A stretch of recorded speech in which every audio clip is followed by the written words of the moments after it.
Good evening. ಇವತ್ತು ನನ್ನ ಮಗಳು ಸ್ಪೀಚ್ ಮಾಡ್ತಾ ಇದ್ದಾಳೆ. ಇಂಡಿಪೆಂಡೆನ್ಸ್ ಡೇಗೆ ಕಲ್ತಿದ್ದಾಳಂತೆ. ಈಗ ಸ್ಪೀಚ್ ನೋಡೋಣ ಯಾವ ರೀತಿ ಮಾಡ್ತಾಳೆ ಅಂತ.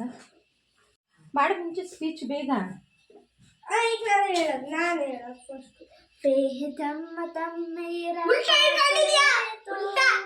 ಏನ್ ಕಿರ್ಚಾಡ್ತೀರಾ ಮಕ್ಕಳೇ?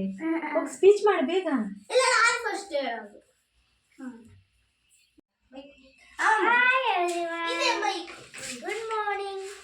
ಸ್ಪೀಚ್ ಮಾಡು ಅಂತಂದರೆ ಹಾಯ್ ಎವ್ರಿ ಒನ್ ಅಂತ ಹೇಳ್ತೀವಿ. ನೋಡಿ ನನ್ನ ಮಗ ಆ್ಯಂಕರ್ ಆಗಿದ್ದಾನೆ. ಈಗ ಥರ್ಡ್ ಸ್ಟ್ಯಾಂಡರ್ಡ್ ಇಂದ ಮಾನ್ವಿತಾ ಅವರು ಸ್ಪೀಚ್ ಮಾಡಲು ಬರುತ್ತಿದ್ದಾರೆ.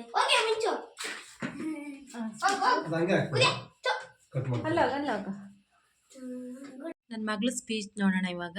ಮಾಡಿ ಮುಂಚೆ ಬೇಗ. ಯಾವ ರೀತಿ ಕೂಗಾಡ್ತಿದ್ದಾನೆ ನನಗೆ.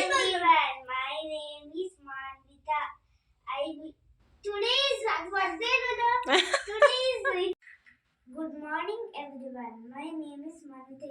I am studying in 3rd class. Today is 5th August.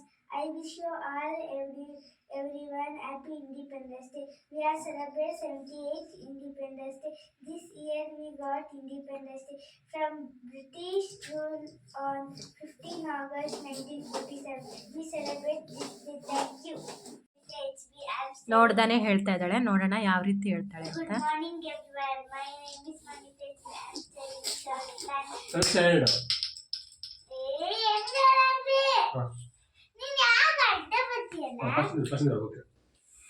Good morning everyone. My name is Manvita. I am studying in 3rd class. Today is Independence Day. I wish you all happy Independence Day. We celebrate Independence Day 78 August 15. 78 ಹೌದು, 78 ತಾನೆ. 78ನೇ ಸ್ವಾತಂತ್ರ್ಯ ದಿನಾಚರಣೆ. ನಿಮಗೆ